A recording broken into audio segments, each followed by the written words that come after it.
merci d'être là et merci de proposer ton expertise en face yoga aux clientes Lodès. Le face yoga, concrètement, c'est quoi? Alors, le face yoga, écoute, avec grand plaisir déjà, je suis très heureuse de ton invité chez Lodès. Le face yoga, c'est une combinaison de plein de choses, d'accord? On va mettre sous tension des muscles qui ne bossent pas assez. Je vais vous montrer, comme ça sera plus concret. Donc on va mettre sous tension tous ces muscles bleus là qui bossent pas assez et on va venir automasser tous les muscles rouges qui sont en rouge, c'est les muscles qui bossent trop. Et décrisper, détendre. Les décrisper et détendre. Donc c'est une combinaison d'automassage, d'exercices de respiration, de drainage lymphatique et de points d'acupression qui vont faire qu'on va apporter de l'éclat, lisser des rides, regalber le visage, corriger des asymétries. D'accord. Et c'est une combinaison de tout ça, le face yoga. D'accord. Alors concrètement, est-ce qu'une séance se déroule toujours de la même façon? Tu as combien d'exercices possibles? J'imagine que la première séance, c'est une séance d'audit, d'analyse. Et puis après, comment ça évolue dans le temps, les séances? Alors, pour répondre à ta première question, je les ai un peu oubliées, mais elles vont revenir. Une première séance, c'est effectivement, je fais un audit, je fais une analyse de la peau de la personne qui est en face de moi, mais aussi c'est une analyse holistique. Je m'intéresse à son mode de vie, sa façon de se nourrir, de dormir, de stresser, sa routine de cosmétique, parce que comme, je ne vais pas te l'apprendre, mais c'est hyper important. Et à partir de là, je vais lui proposer des séances sur mesure. À savoir que, bien sûr, il y a une séance d'écoute. Qu'est-ce qu'elle attend de moi? Qu'est-ce qu'elle veut?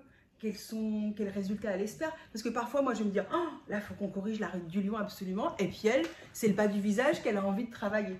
Alors, à partir de ce constat, je fais des propositions. Bien évidemment, je la fais sortir de sa zone de confort. Bien évidemment, je mets le point sur les choses et qu'est-ce qu'elle a à corriger en termes de face yoga, mais en termes de mode de vie aussi. Ouais. Et à partir de là, je fais des séances sur mesure, sachant que si elle a besoin de travailler la ride du lion, on va quand même bosser le bas du visage, parce qu'il y a un moment, ça va s'affaisser. Donc, il faut le tonifier. Okay. Même s'il est en bonne santé, il faut préserver ce patrimoine. Okay. D'accord?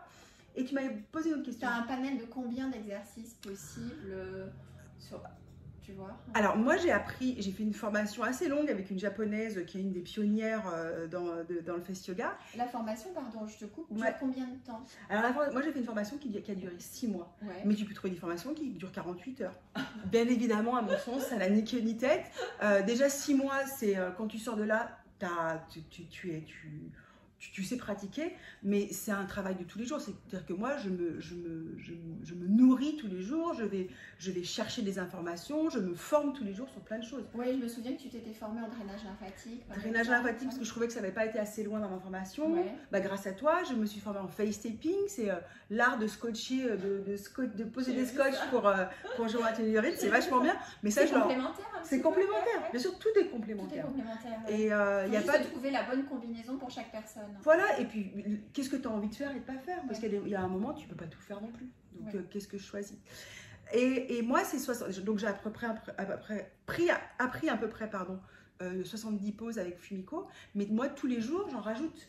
Tu vois, je vais aller grappiller chez les autres, chez mes pairs. Je vais en mixer les unes avec les autres parce qu'aujourd'hui, j'ai ce savoir-faire qui me permet de créer des choses. Ok. Donc, j'ai un peu oublié ma question. Ok, donc la progressivité des séances. Alors, la progressivité des séances, donc la première, il y a cette audit, et puis on commence doucement, c'est-à-dire que je t'apprends des pauses qui sont relativement faciles, et au fur et à mesure du temps, elles vont devenir de plus en plus difficiles. Surtout, il faut apprendre à placer sa respiration, et ça, c'est difficile. Placer sa respiration, avoir le corps bien placé, parce que c'est de la mécanique de précision, donc il faut que ton corps soit bien placé, aligné, les épaules détendues, la cage thoracique ouverte, la tête dans l'axe, mais dans l'axe en haut et dans l'axe sur les côtés. Il faut que tes oreilles soient à la hauteur de tes épaules, il ne faut pas que tu sois comme ça. Tout ça, il faut que je te l'apprenne, il faut que tu le conscientises, il faut que tu conscientises ces muscles dans ton visage. Et une fois que j'ai posé toutes ces petites bombes dans ta tête, une fois chez toi, tu vas te dire, ah là je suis mal placée, ah là il faut que je me place mieux, ah là je suis en train de froncer mes sourcils.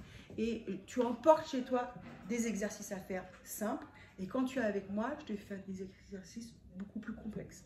Parce que je peux te corriger, je peux te voir et je peux te dire là c'est bien, là c'est pas bien. Bon, mais la visioconférence, ça marche très bien. Tu y Ah arrives oui, aussi bien en visioconférence que quand tu as la personne. bien sûr, devant bien toi. sûr, parce que comme elle est en face de moi, je vois ce qu'elle fait mal, etc. Ok. Oui, oui, en visio, c'est tout à fait possible. Ok. Et donc, montre-moi par exemple ce que tu appelles des exercices simples et Oui. ce que tu appelles des exercices complexes. Alors, par exemple, pour commencer un exercice complexe, si je te dis... Toi, tu commences par la difficulté. Ouais, toujours. C'est mon truc, moi. C'est toujours, je fais d'abord le plus difficile et après, je passe au plus facile. Tout ce qui est fait, les plus à faire. C'est une bonne philosophie. Ah oui, oui. Je dis pas que je procrastine pas de temps en temps, hein, même très souvent. Mais quand je te dis, tu soulèves ton bras, tu vas venir le poser sur ta tempe, tu mets ta tête à 45 degrés, il faut qu'elle soit dans l'axe, n'oublie pas ta cage thoracique soit ouverte, les épaules détendues, que ta ceinture abdominale soit bien serrée, que tu penches à 45 degrés, mais que ton coude soit à la bonne hauteur, que tu tends ton bras, l'autre bras à 45 degrés, mais que tu le fasses passer derrière en soulevant ton petit doigt, en n'oubliant pas de respirer. Crois-moi, ça je te fais pas faire chez toi. Et c'est une pose qui est excellente parce que c'est une pose généraliste qui va venir lifter complètement le visage. Ok. Alors un truc facile chez toi, mais que je t'aurais quand même enseigné au départ. Ouais. Par exemple, tu viens croiser tes mains, tu viens les poser sur ton front et tu vas venir maintenir fermement ton muscle, ton frontalis, d'accord? Ils sont au-dessus de tes sourcils. Et je dois tirer vers le haut? Oui, tu liftes. Je tire, Ouais, ok, tu je liftes. lifte, Ok.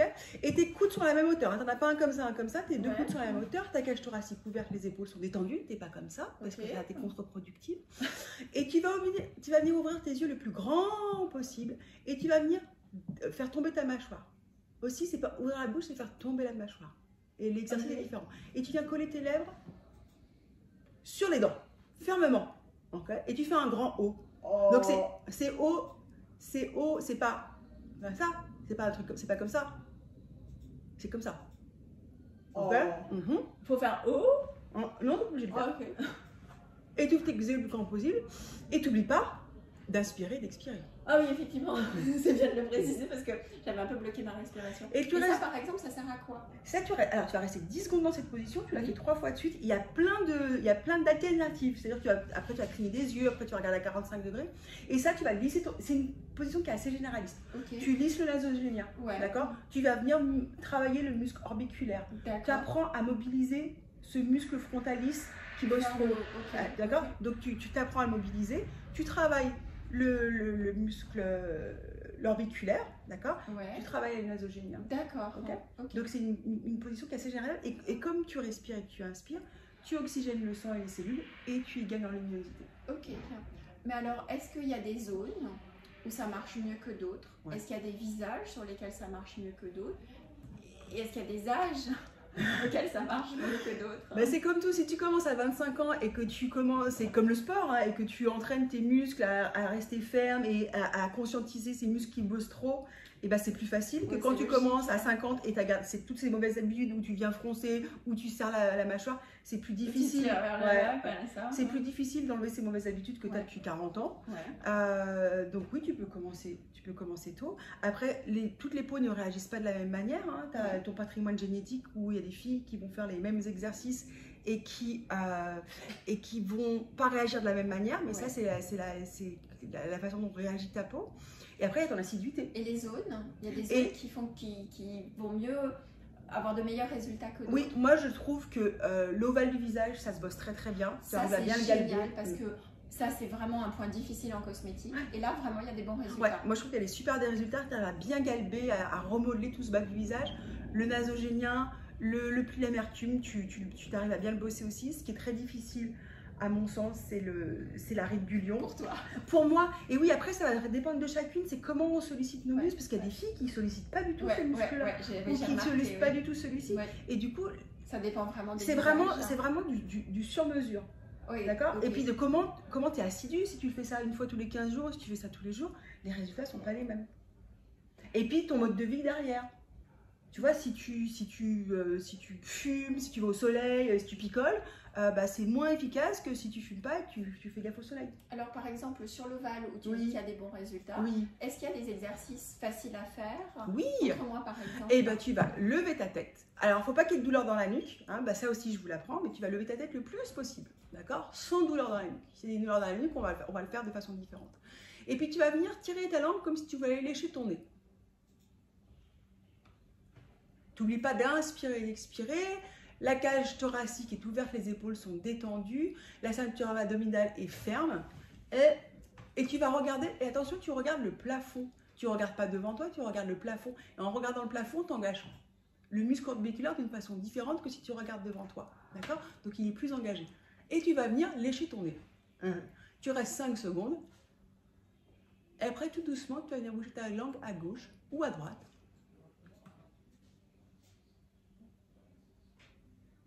Et tu n'oublies pas d'inspirer et d'expirer. Et tu reviens tout doucement. Okay. Et tu fais 3 fois de suite. Je sens que ça a beaucoup travaillé ici, c'est ça? Ouais. Okay. Alors, en face yoga, on n'a jamais mal. Autant en sport, tu dis, ah, j'y vais, je souffre. J'ai des courbatures, c'est voilà. sûr que ça a bien travaillé. En face yoga, si tu souffres, t'arrêtes. Ok. D'accord? On trouve une autre manière de le faire, il ne faut pas souffrir. D'accord. C'est des muscles qui sont extrêmement fins. Il ne faut pas les solliciter. Quand je dis tu fais 3 fois à 10 secondes. Par ça, des muscles fins qu'il ne faut pas solliciter. Les muscles de ton visage sont tout petits. Sont minuscules. Donc tu les travailles pas de la même manière que les muscles du corps. D'ailleurs, ils sont tous imbriqués les uns dans les autres. Les muscles du corps sont tous indépendants des uns des autres. D'accord? Ah oui. Oui. Ah oui. Et ce petit muscle, voilà. Et ce petit muscle, par exemple, si je te dis tu vas venir cligner des yeux 10 fois, 3 fois de suite, tu me le fais pas 50 fois de suite. Parce qu'à force, tu vas contre-productif. Tu vas asphyxier ton muscle et au lieu de se fortifier, eh ben, il va se péter la gueule. Donc, on met, comme je disais, c'est subtil et c'est précis. Ouais, je comprends ce que tu veux dire. Donc, tu ne me dis pas, je vais faire 2 heures de face yoga. Tu en fais quelques minutes par jour. C'est l'avantage. C'est là où c'est facile, c'est que tu en fais quelques minutes. Tu fais 1 heure avec moi parce que je ne fais pas que des exercices. Ouais. Je fais tous ces automassages, respiration, acupression, etc. La bouche, oui. J'apprends à faire les massages interbuccaux parce que, alors, ce que je leur fais faire, je leur fais masser un côté. Et je leur fais observer ce qui se passe de l'autre côté. Et souvent, tu as un muscle qui est plus gonflé, tu as un muscle qui est plus tendu. Et ça, c'est tes mauvaises habitudes. Ouais, c'est ta façon de mâcher. Oui, c'est souvent ta façon de mâcher, ta façon de dormir, ta façon de regarder ton téléphone. Et tout ça, bah, tu le conscientises et tu le fais moins. Et le fait de venir détendre ces muscles que tu as automassés avant de faire des exercices, tes exercices vont être beaucoup plus efficaces. Alors, parce que tes muscles sont échauffés. Je voudrais juste finir sur un truc qui m'amuse beaucoup. Oui. C'est que tu m'avais dit, pour résumer un jour, que voilà, il fallait en fait en permanence sourire comme la Joconde. Pourquoi la Joconde depuis des siècles? C'est toujours la plus belle. Mais c'est pour que tu t'imagines ce que je te demande en fait.